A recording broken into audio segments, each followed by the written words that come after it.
I'll wait until everybody else gets in the event.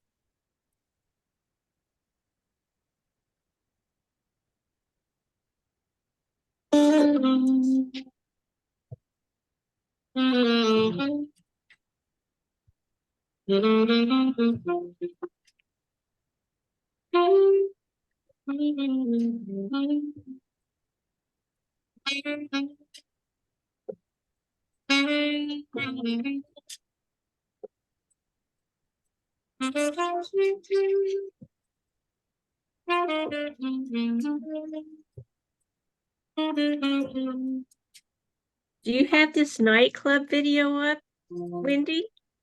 What? Or saxophone jazz bar? Is What? that yours? No, this is a YouTube video. Oh. I'll be with you in just a little bit as soon as I get everybody gets in. Okay.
Well, welcome everybody.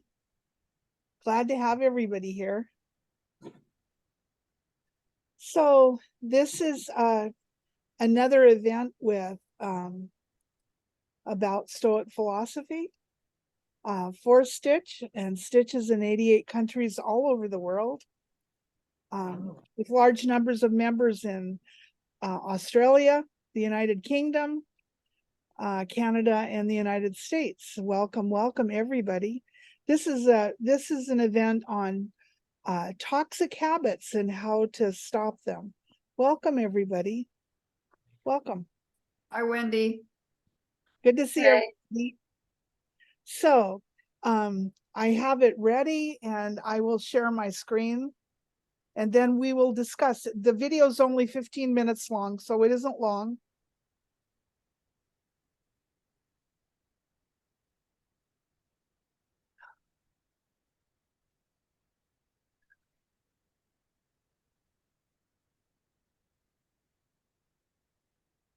You have more than you need. You have more than some people will ever see in their lifetime. But you're not thinking about that. You've taken all of that for granted. That's become the baseline. What you're after is more. But the problem is more becomes more, and thus is never enough. One of the keys to the good life Epictetus says is to decide what you want to be and then do that work. But it's not just what you do, it's also what you stop doing. So here are some toxic habits you must stop doing right now. Some things the Stoics say you should not do, that you should never do. 1, don't be overheard complaining even to yourself. That's Marcus Aurelius. 2, don't put on airs about your self-improvement. That's Epictetus. He says, don't talk about it, be about it. Don't overindulge in eating or drinking. Moderation is key. That's Musonius Rufus. And Zeno says, 2 ears, 1 mouth for a reason. Don't speak more than you listen. Don't do those things and you'll have a good life. I don't know who needs to hear this, but Marcus Aurelius' reminder is a life-changing one. He says, you don't need to have an opinion about this. You always have the power of having no opinion. If it's pointless gossip, if it's trivia, if it's something that doesn't concern you, if it's something you have 0 control or influence over, just let it be. Don't have an opinion. You don't have to say it's positive or negative. Epictetus says, it's not things that upset us, it's our opinions about those things. It's our judgment about those things. So we have the power to not think about it, to tune it out, to focus on what really matters, to try to put our energy and our intention on where we can make a difference, on where we do have control. And if other people want to be concerned with them, if other people want to be riled up or have opinions about them, if it's their job to do it, leave it to them. Meanwhile, you let it float on by like the clouds and you stick with what's up to you.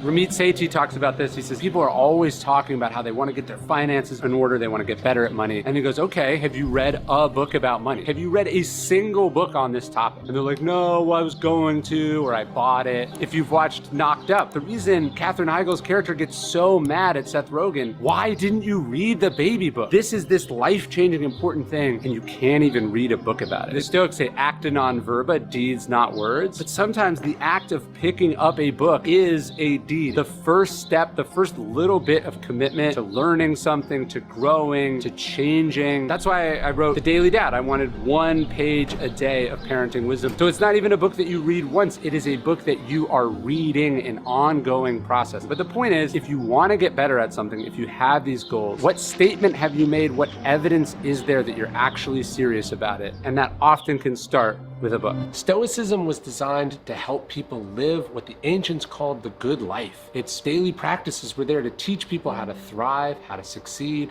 how to live a rich and happy life in any and all circumstances. If that's the kind of life you want, then Stoicism can show you the way. And that's why we've created a new course built around these Stoic ideas called The Wealthy Stoic, a Stoic guide to being rich, free, and happy. The Stoics have a slightly different definition of wealth. Seneca himself admits this. He says, poverty isn't having too little, it's wanting more. Your needs, your lifestyle, your relationship with money and finance, this is actually much more important than the balance in your bank account. That's something we talk about in our new course, The Wealthy Stoic, which is a guide to being rich in all senses of the word, but also happy and most importantly, free. We're gonna talk basic finance stuff. We're gonna talk elite level finance stuff. We're also gonna talk about mindset. We're gonna talk about lifestyle. We're gonna talk Stoic strategies to living a wealthy life, which is more than just money. I'm excited to share this awesome course with you. We've been working on it for over a year here at Daily Stoic. We do all sorts of awesome challenges. The New Year, New You. We have our reading challenge. We have our habits challenge. And I think this is gonna go into our stable as one of our absolute best because it helps you do something really important to get financial freedom, but also freedom from your finances. I'd love to have you join us. Join me. I'm a big part of the course. I write all the content. I put it out there. You do live Q&As with me, a bunch of other awesome stuff. And you can sign up right now at dailystoic.com/wealth. We think that being really rich, being really powerful, having an important job, that this is gonna free up our lives, right? We even call it financial freedom. But it's important, the Stoics would say, that we look at the actual lives of the people that we're aspiring to be like. There's this haunting scene, I tell it in Lives of the Stoics. Posidonius, one of the great Stoics, is there for the death of Marius. Marius being one of the richest and most powerful of the Roman generals. And he watches this man who commanded these great legions, but as Seneca said, those legions commanded him. He wasn't in control of his life. He wasn't in control of himself, and it was a miserable, lonely way to go. And so it's important that you study the lives of the rich and famous, as they say, not because celebrity gossip is interesting, but because you get a glimpse of what it's actually like to be those people, to have those things. And it's not as empowering as you think it is. Ernest Renan said of Marcus that Marcus was probably the least free of all men. That's why Marcus didn't love being emperor. He didn't have control over his schedule, over his life, what people said about him. His private life is gone, wrecks his family in many ways. So it's really important that we study, we we ask ourselves, is getting this thing actually going to give me what I want? Or am I fooling myself that someday in the future by having it, it's not how it's going to work? Being a Stoic does not mean you have no emotions. In fact, at the beginning of meditations, Marcus Aurelius writes, the key is to be free of the passions, but to be full of love. Instead of anger or jealousy or hatred or fear or resentment, try to transform those emotions into empathy, into compassion, into understanding, into affection for other people. Now, this is super hard to do, and I struggle with it. I fall short of it all the time. But the idea is not that emotions are bad, but that there are negative emotions, and that love, on the other hand, passion, understanding, forgiveness, patience, these are better emotions, better traits that we try to replace those negative emotions with. Don't be overheard complaining, Marcus Aurelius writes in Meditations, not even to yourself. I love that distinction. It's not only not like whining publicly, but not whining to yourself, not pitying yourself. It never makes a difference. It's funny, when I talked about this before, people go, what about protests? What about lawsuits? Taking an action is not a complaint. Complaining is when you think that emoting about, simply speaking about, letting your displeasure be known, when you confuse that with actually doing something about your problems. You can't trust appearances. Epictetus says that what studying philosophy gives you, he says, it makes you like a money changer who can know from the way they bang a coin on the table whether it's counterfeit or not. Stoicism is about putting every impression to the test. And as you try to make money in life, as you try to invest in life, it's not just finding the good investments, finding the good vehicles. It's about avoiding being scammed. It's about avoiding fads. It's about avoiding false promises. Marcus Aurelius says you can't fall for every smooth talker. That's what Epictetus is saying. You put the impression to the test. You can trust, but you have to verify. If it seems too good to be true, whether it's an emotion or an investment, it probably is. Poverty isn't having too little. It's wanting more. That's what Seneca was saying. And he, of course, wasn't speaking about people who are literally impoverished or starving, can't make ends meet. That is a form of poverty that's awful and unfair. He was talking about people like him, to whom all the abundance, all the luxury, all the wealth, all the success they have doesn't feel like enough, so they always want and need more. This form of poverty is the most solvable. It's also the most pathetic and most sad. You have so much. You have more than you thought you would ever have. You have more than you need. You have more than some people will ever see in their lifetime. But you're not thinking about that. You've taken all of that for granted. That's become the baseline. What you're after is more. But the problem is more, and thus is never enough. I hope you like this video. I hope you subscribe. But what I really want you to subscribe to is our daily Stoic email. One bit of Stoic wisdom, totally for free, to the largest community of Stoics ever in existence. You can sign up at dailystoic.com/email. There's no spam. You can unsubscribe at any time. I love sending it. I've sent it every day for the last 6 years, and I hope to see you there at dailystoic.com/email. There. So I really like Ryan Holiday. I think he's a fine young man, and he really lives what he believes in. And I like the philosophy. And so now I want to know what you think. Glad to have everybody here. Who would like to start? Okay, Maria. Okay, my Welcome. favorite host, my favorite topic. No wonder I'm just all happy tonight. So good evening, everyone. I really believe that it's a really great guidelines for us to follow. And the goal here is to really live a good life. And what is a good life? A happy life. So if you really think about what he's saying, like positive emotions, that brings you happiness. Every time you go into the negative, that depletes all this great energy that you have. So, these are guidelines and they're really wonderful. It's too bad that, I ended up being exposed to this when I started Stitch.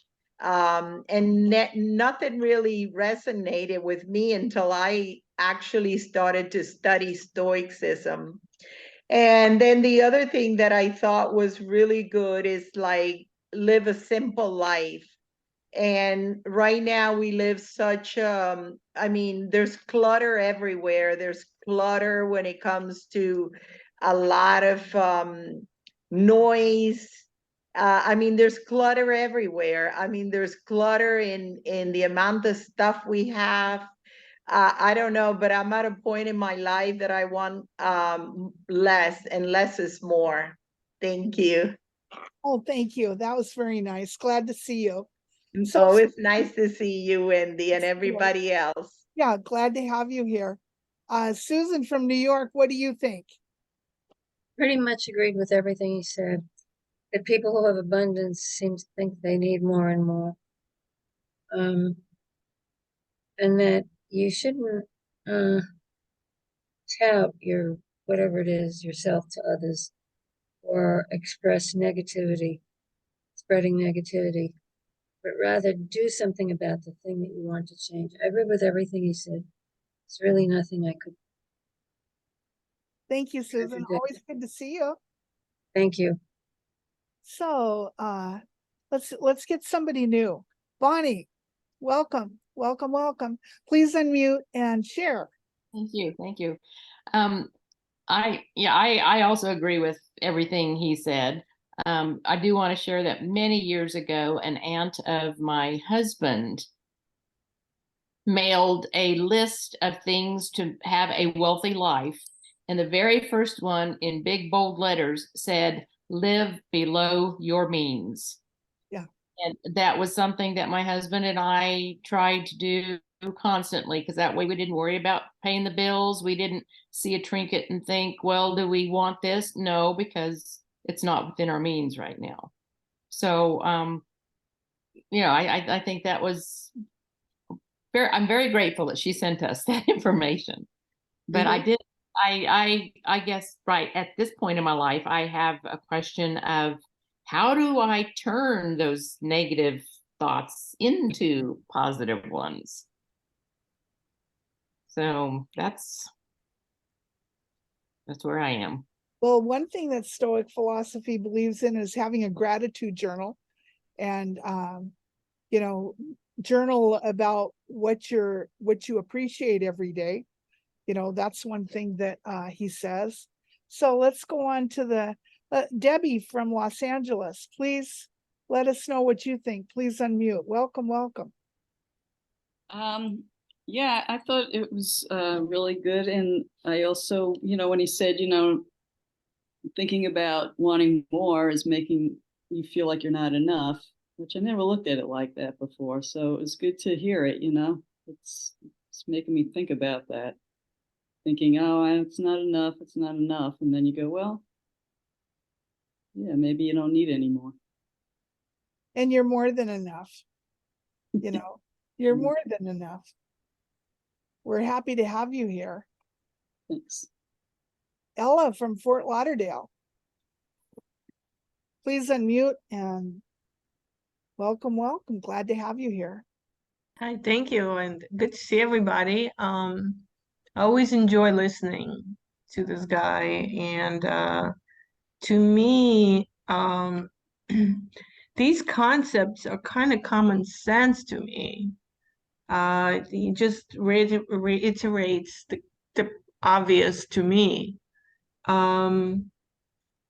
If everybody lived by these concepts and premises, we would have had a different world, but I guess people don't. The ones that resonate the most with me is the not complaining, not even to yourself. There's three of them that I love. Don't speak more than you listen. And the one about no opinion, basically, to me, it just means that everybody should have an open mind to things.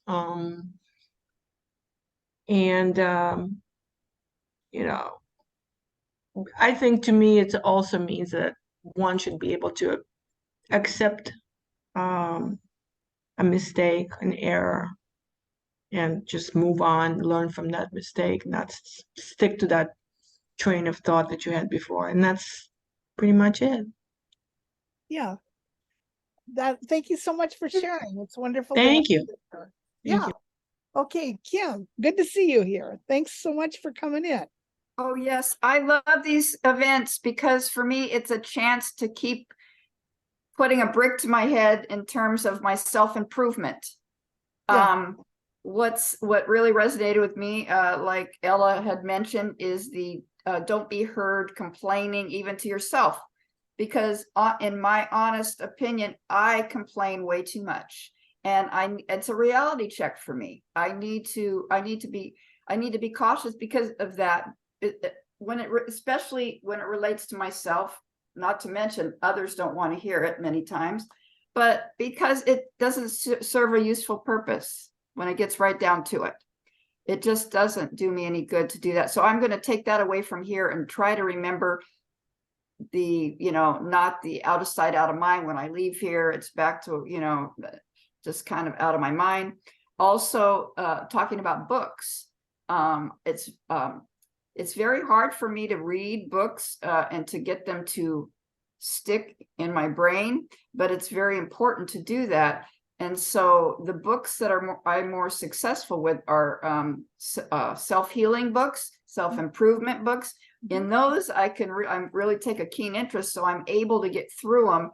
And whether I put them to use or not, that's the question. And that's why I'm here, to keep reminding myself to do better, to go on and do better. So thanks. Yeah. Thanks, Wendy, for I think we're all on a journey of self-improvement. We all are where we are, and we're all trying to be better and do better. And I always want to be better next year than I am this year. What did I do with that? Here's Brian's holiday book on discipline. There we go. I just think it's so important to keep studying and keep learning, and none of us are perfect. We're just trying to do the best we can. Glad to have you, Jane. Please share. Well, I come from a very complex background and lived among very complex and difficult cultures. So in that part of the world, Kuala Lumpur and Singapore, wealth is very important. Everybody wants to create a lot of wealth and become very, very rich and be very, very boastful about their wealth. And they would not, deal with people who don't have a lot of money. I mean, I know that. I grew up in that background, and my own father was a wealthy man too. But I became a very different person. I just hated all of that show off and so on.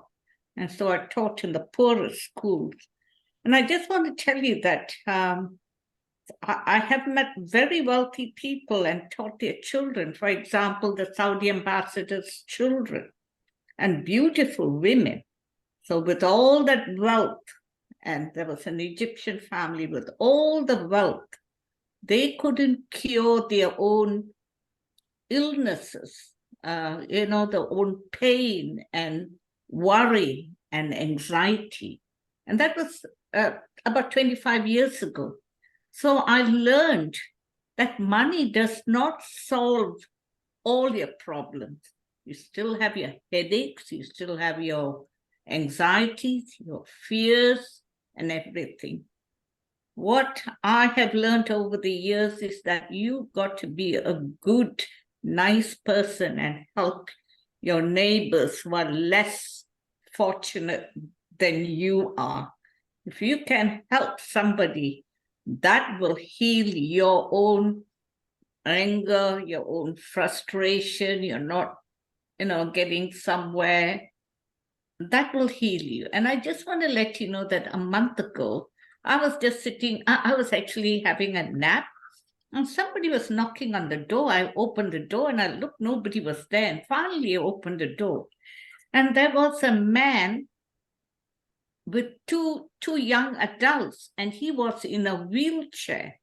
And I live on a little hill. These two children have wheeled him up, and he said, my son is going to have a party. He's 18 years old. I hope we don't make a lot of noise. But he's several houses away.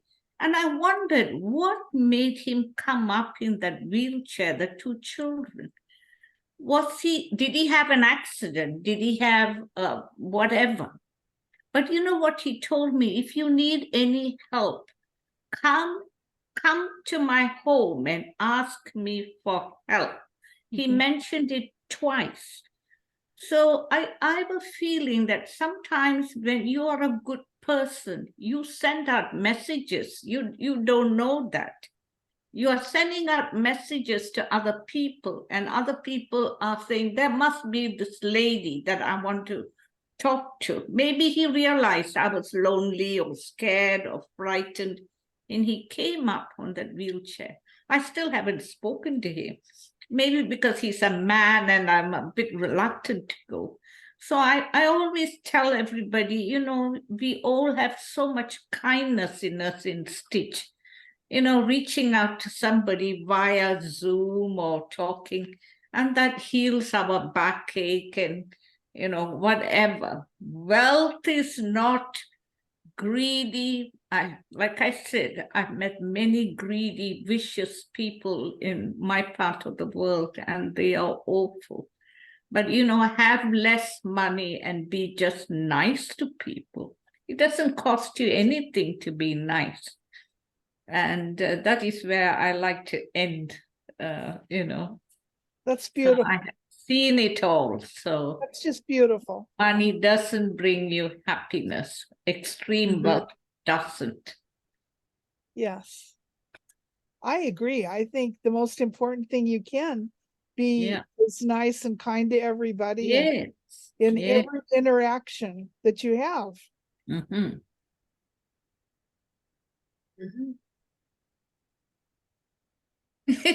Is welcome to say more. No, I mean, that's, you know, people have asked me to write books on, you know, all of this. I mean, you know, because I lived in different parts of the world. I love fighting for children and for women who can't speak for themselves. I just love doing that. You know, I just put my head on the chopping block and I'm there talking and, you know, doing things. I just love it. And, you know, I can't bear to see somebody being bullied and pushed down. You know, I really get annoyed. You know, how can anybody do that to another human being? You know, it just makes me really cross. And so I love doing that. I just love helping people, you know, all the time. I have plenty of time to help everybody and talk to them. And, you know, I didn't have everything myself, but I think you can build it up as you go along. And I think that is what it is all about, you know. Just take care of yourselves, because you know what you have to tell yourself. I have to be healthy to take care of somebody else weaker than myself. That is what I tell myself every morning when I leap out of bed. I say, I've got to be fit and healthy, because somebody down the road may not be able to speak or may not be able to do anything, and I must be ready to help them. So I'm going to get up without, whether I have a backache or a knee pain or whatever, I'm going to go out there. And as soon as you say that to yourself, there's a certain charge of electricity running through your body, and you will pick up that strength and you will go down, you will walk. That is what I tell myself every time. And I think the world is hopeless. I said, no, it is not. There's somebody there weaker than myself, and I'm going to get going. That's what it is. That's wonderful. I love it. Can I piggyback on that a little bit? Sorry? My husband and I were foster parents to teenage girls. Yeah. You know, these girls would come to us from the worst conditions. Yeah. And I would say that more than half of them were when we enrolled them in our local small school, they were the champions for the underdogs. Somebody's home caught on fire, and one of my foster daughters, who came from virtually nothing, was the one that wanted to organize collecting toys and clothes and pillows and stuff. So, you know, I was just so taken aback and so impressed by some of these young ladies that they had nothing, but they wanted to help others. They came from difficult situations, but they still had this sense of hope and, you know, let's spread the love. And, you know, I think back on it now and I just think, wow, they were incredible people then, despite all the crap that came their way. So, and I think that's a lot of what Jane is saying, is that there's always somebody that is out there that is needing help, and there's got to be a lot of us willing to do that. Yeah, that's so true. Well, that's beautiful. And think a lot of people have helped me. You know, I didn't get to where I am today if strangers haven't helped me. That's what I'm saying. When I lived in England and I was struggling, a stranger and her husband have helped me. So I have been helped. And I always wonder, why are those people helping me? Strangers. So I have been helped. Today, where I am is because of other people who helped me. And I'm grateful for that, you know. That's what it is. Yeah. Pass it on, pass it on. Yes. We need more of Jane's. Yes, yes, we do. And I'm not afraid to speak my mind as well. You know, I don't care whether I offend anybody, but I do. In my part of the world, you know, Singapore, Kuala Lumpur, I am out there telling people off. I don't care where I am. I do. I'm not afraid. Yeah, never was afraid. Even as a very young teacher, I used to tell people off if they're not behaving, you know, doing the right thing. Yeah. I think he should have been an attorney. He Uh, should have been yeah, in the courtroom yeah. fighting. I think he would have made a great, brilliant attorney. I agree. No, my dad wanted me to do medicine. I wanted to do law. My father wanted me to do medicine, but I didn't like it, and I ended up being a science teacher. That's what happened. But I'm glad I did that, because I worked in so many different schools, taught many children. And like I said, the Saudi ambassador's children in Kuala Lumpur, and some of the royal children, the Sultan's children, and they were all extremely wealthy and powerful. But it showed me wealth is not everything. Wealth and power is not everything. Yeah. So true. Yeah. Yeah.